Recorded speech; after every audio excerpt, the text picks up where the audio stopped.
Good afternoon. This is Dominic with TheBackVlog in the first volume of whatever I decide to call this series, but the working title right now is Recs from the Crypt, as in recommendations from the Crypt.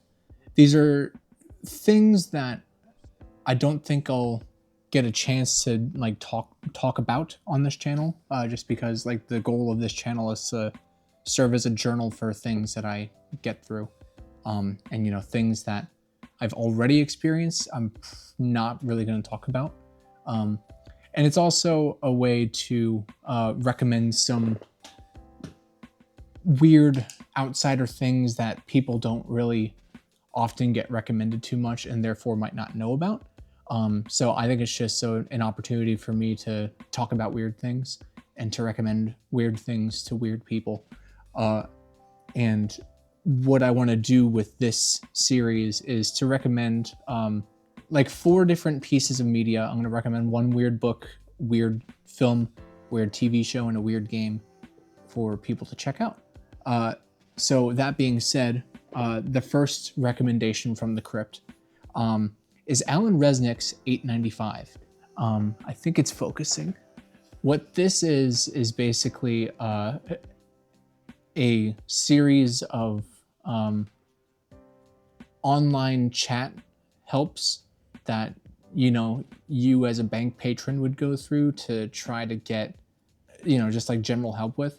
And Alan Resnick is pulling the legs of these bank assistants, or I guess tellers or whatever, the online help assistants, and is doing it in a way that Alan Resnick does, where he's it's very socially awkward and uncanny. And a lot of these things in here, I'm not even sure are real.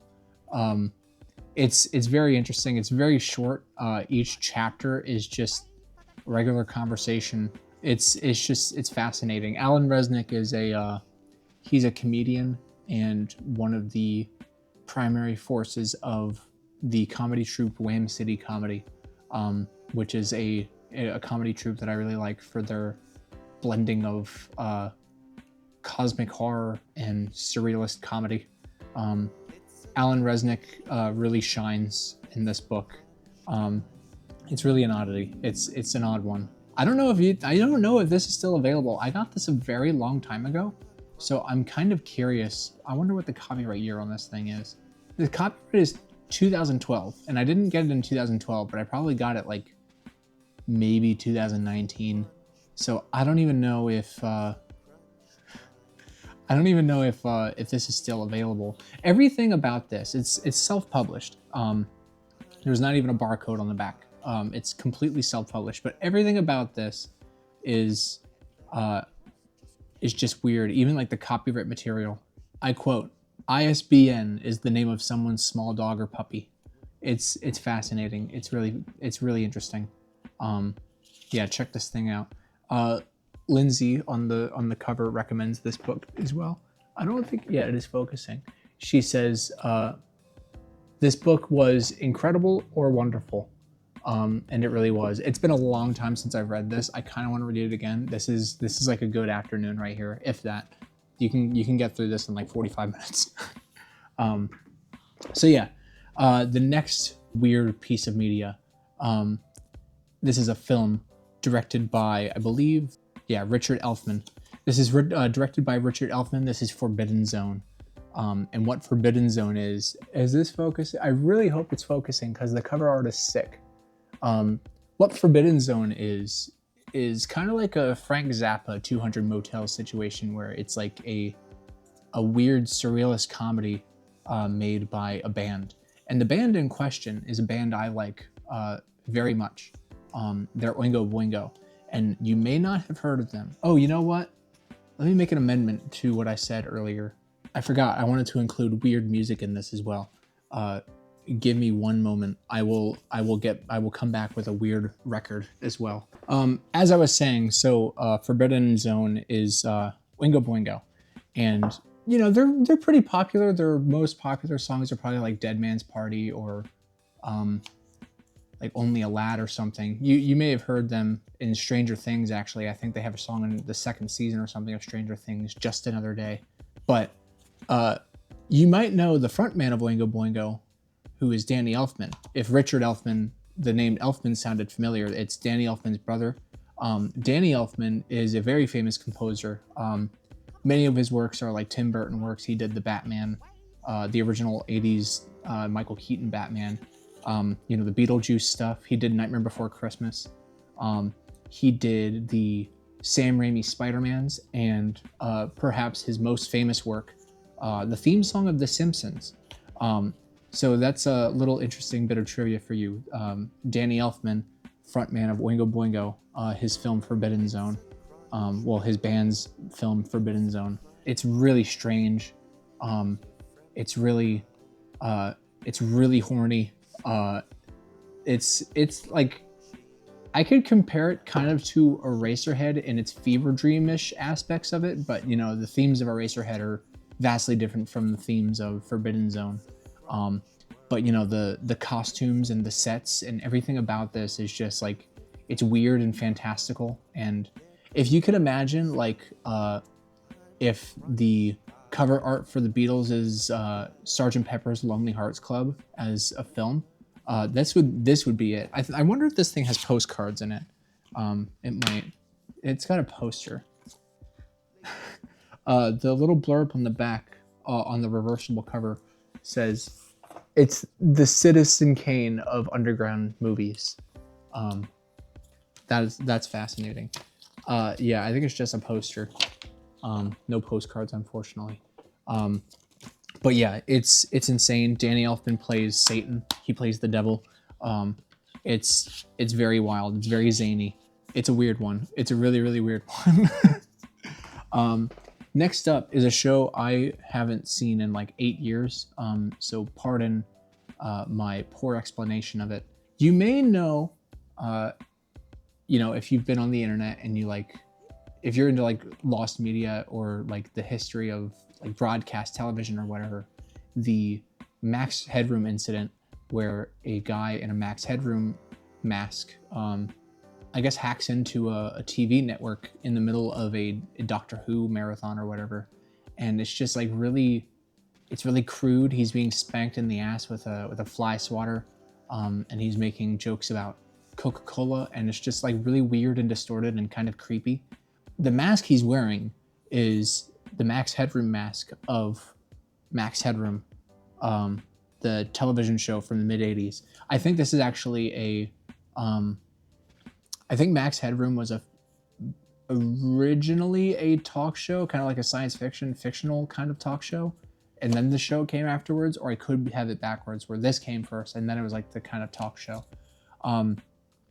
But you know, there's a guy. He's like a cop or like a special agent or something, and he gets into an accident, and they have to, you know, bring him back, and they save his consciousness or whatever, just in case something goes wrong.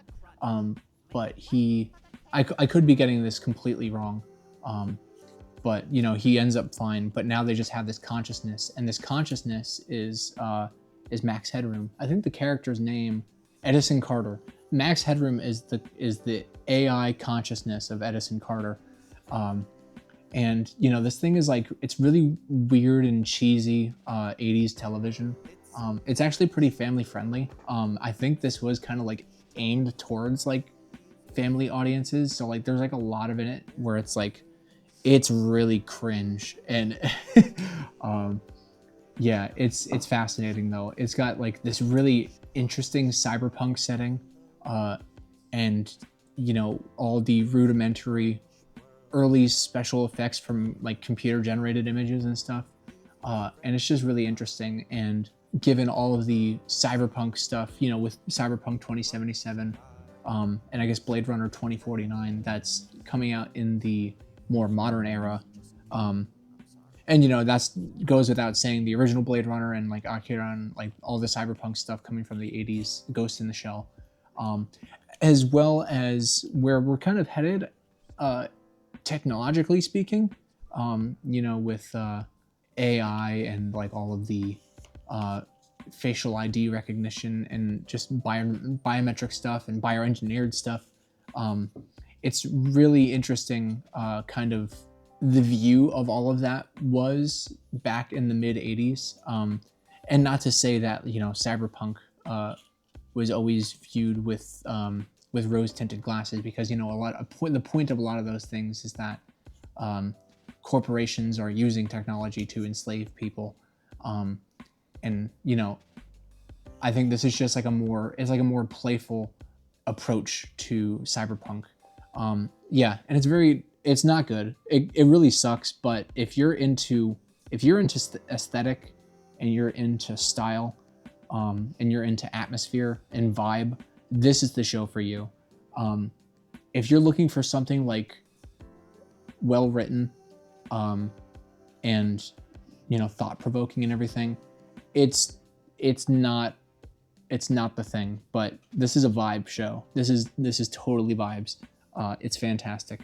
Next up, we have a very interesting game from Atlas, of, you know, Shin Megami Tensei fame and Persona fame and everything.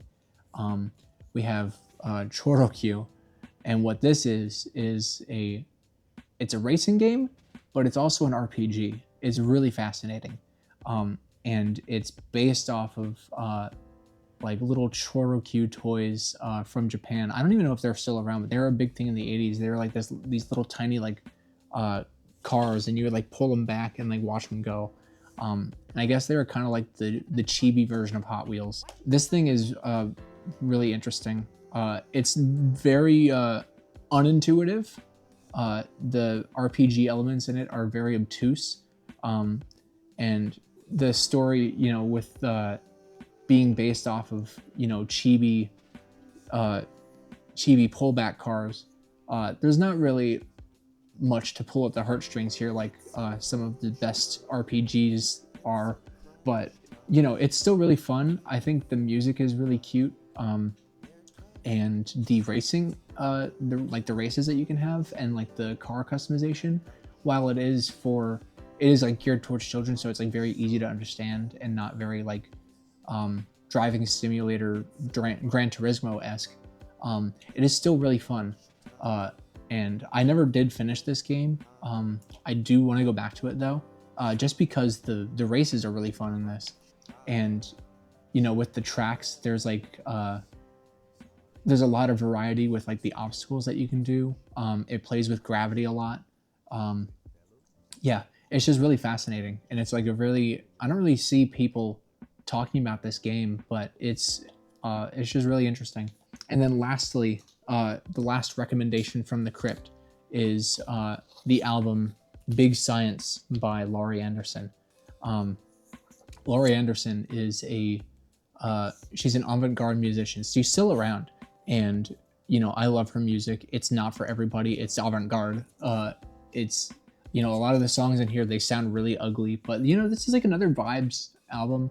And she has a lot of interesting things to say about capitalism, and fitting in with society in this album.